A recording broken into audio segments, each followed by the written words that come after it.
भव्य सरदार धाम 3 के उद्घाटन के लिए अब प्रेस कॉन्फ्रेंस होगी। 150 करोड़ रुपए की लागत से बने सरदार धाम 3 का उद्घाटन वडोदरा में होगा। बंगाल में बीजेपी की शानदार जीत के बाद प्रधानमंत्री पहली बार गुजरात आ रहे हैं। प्रधानमंत्री के 11 मई को गुजरात दौरे को देखते हुए राज्य प्रशासन पूरी तरह तैयार है। सोमनाथ और वडोदरा में होने वाले कार्यक्रमों को सफल बनाने के लिए उप मुख्यमंत्री हर्ष संघवी के ऑफिस में एक हाई लेवल मीटिंग हुई, जिसमें मुख्यमंत्री के प्रिंसिपल सेक्रेटरी समेत सीनियर अधिकारी मौजूद। गिर सोमनाथ जिले के कलेक्टर और पुलिस अधीक्षक एसपी भी मीटिंग में शामिल हुए और सुरक्षा व्यवस्था, ट्रैफिक मैनेजमेंट और कार्यक्रम की आसान प्लानिंग पर विस्तार से चर्चा हुई। प्रधानमंत्री के इस महत्वपूर्ण दौरे को ध्यान में रखते हुए सभी विभागों को अलर्ट रहने और तालमेल से काम करने के निर्देश दिए गए हैं। वडोदरा के प्रांगण में पाटीदार समुदाय द्वारा बनाया गया भव्य सरदार धाम 3 अब उद्घाटन के लिए तैयार है। करीब 150 करोड़ की लागत से बनी यह बिल्डिंग न सिर्फ रहने के लिए एक हॉस्टल होगी, बल्कि स्टूडेंट्स के हर तरह के विकास का सेंटर भी होगी। 4.75 लाख स्क्वायर फीट में फैले इस कॉम्प्लेक्स में 2000 लड़के लड़कियों के लिए स्टेट ऑफ द आर्ट सुविधाएं और कॉम्पिटिटिव एग्जाम की कोचिंग है। खास तौर पर जरूरतमंद लड़कियों के लिए सिर्फ ₹1 की फीस और हाईटेक सिक्योरिटी सिस्टम इस प्रोजेक्ट को देश बनाकर समाज बनाने के मंत्र को सच में पूरा करता है। इस मॉडर्न कॉम्प्लेक्स का उद्घाटन 11 मई को प्रधानमंत्री नरेंद्र मोदी करेंगे। એ અમારો વિષય હું તમને સમજાવું હા સાંભળો એમાં કંઈક ગેરસમજ હશે હું માનું ત્યાં સુધી કારણ કે આખું જે કોમ્પ્લેક્સ છે આખું જે સંકુલ છે એ સંકુલનું નામકરણ આદરણીય સરદાર સાહેબના નામથી જોડાયેલું છે સરદાર વલ્લભભાઈ પટેલ કોમ્પ્લેક્સ અને આદરણીય પ્રધાનમંત્રીશ્રીના નામથી જોડાયેલું સ્ટેડિયમ એ એનો એક હિસ્સો છે એટલે આ તો એકદમ સમજી શકાય એવી બાબત છે કે આખું સંકુલનું નામકરણ જ્યારે આદરણીય સરદાર સાહેબ સાથે જોડાયું હોય જ્યારે જે વ્યક્તિએ પોતે આખા વિશ્વની સૌથી મોટી પ્રતિમા બનાવી હોય એમની પ્રતિભાને અનુરૂપ અને આખા વિશ્વમાં જેમને ઉજાગર કર્યા હોય, જેમને ભૂતકાળમાં એમની પ્રતિભાને ભૂસાવી દેવા માટેની કોશિશ થઈ હતી એને ઉજાગર કરી હોય તો એનાથી વધારે તો ગૌરવની બાબત શું હોઈ શકે? ધન્યવાદ।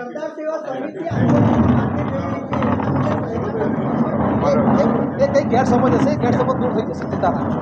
થેન્ક યુ વેરી મચ ભાઈ, બધાનો આભાર। 11મીએ સરદાર ધામના લોકાર્પણ માટે આવી રહ્યા છે। એમનો પ્રોગ્રામ જે રીતના અમને ખબર છે એ રીતના સોમનાથથી વડોદરા આવશે એ એમની રીતના અરેન્જમેન્ટ છે। મને બહુ ડિટેલ ખબર નથી, પણ એ બરોડા એરપોર્ટથી ઉતરશે। બરોડા એરપોર્ટથી ઉતરીને સીધા સરદાર ધામના લોકાર્પણ માટે આવી રહ્યા છે। અહીંયા આગળ લોકાર્પણ વખતે અહીંયા આગળ લોકાર્પણ માટે સીધા સરદાર સાહેબ આ ભવનમાં આવશે। ભવનમાં પુષ્પાંજલિ કરશે। પુષ્પાંજલિ કર્યા પછી ભવનનું ઉદ્ઘાટન કરશે। ભવનની અંદર બીજું એક કંઈક પ્રોસેસ છે અમારો કે તકતી અનાવરણનો એ કરશે અને પછી ભવનની વિઝિટ કરશે।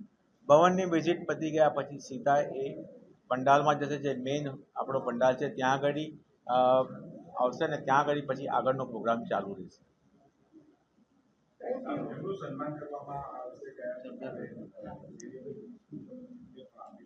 સન્માનમાં તો છે ને અત્યારમાં ઘણી બધી વસ્તુઓ અમે નક્કી કરેલી છે, પણ જેટલી વસ્તુ પીએમઓમાંથી એપ્રૂવ થઈને આવશે ત્યાર પછી એ અમને ખબર પડશે કે ભાઈ આમાં આટલી વસ્તુ અમે આગળ કરી રહેવાના છે।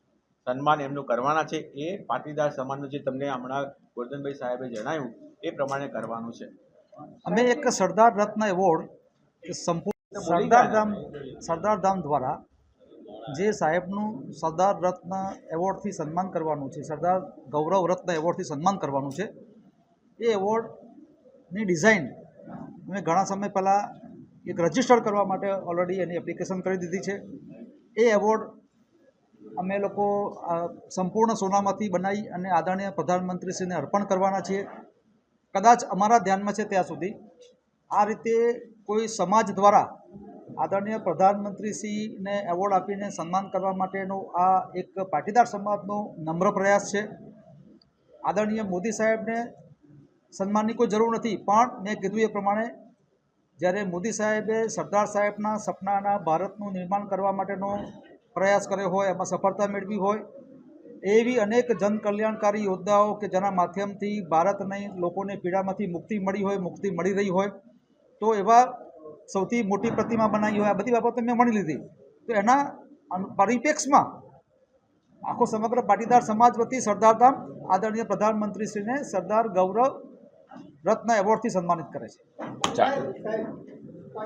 રત્ન એવોર્ડ આવા એવોર્ડો જ્યારે મહારાષ્ટ્રમાં પણ જ્યારે મોદી સાહેબ ગયા હતા ત્યારે લોકમાન્ય તિલક એ મહારાષ્ટ્રના જે સૌથી સન્માનની વ્યક્તિ આદરણીય લોકમાન્ય તિલકજી એના દ્વારા એમને મોદી સાહેબને સન્માનિત કર્યા હતા. એવી જ રીતે સરદાર વલ્લભભાઈ પટેલ અને ગુજરાત અને એ વિષયને લઈને આપણે સાહેબને જેમ જસુભાઈએ કીધું શું કામ આ એવોર્ડ? આ એવોર્ડ એટલા માટે કે સરદાર સાહેબે એક ભારતનું નિર્માણ કરવાનો પ્રયત્ન કર્યો. રાજા રજવાડા બધા એક થયા, પોતાની માતૃભૂમિ ભારત માતાને ચરણે ધરી દીધી. આ વ્યક્તિના કહેવાથી એ મહારાજાઓ પણ મહાન છે, ધન્યવાદ છે. અને એ જે એમનું જે સ્વપ્ન હતું સરદાર સાહેબનું એ પૂરું થઈ રહ્યું છે આ ઈરામાં. એના ઉદાહરણ તરીકે કીધું 370. શું કામ સરદાર એવોર્ડ? કે રાષ્ટ્રનું મસ્તક કાશ્મીર એ ભારતના ધડથી જુદું હતું જ્યાં સુધી 370 હતી.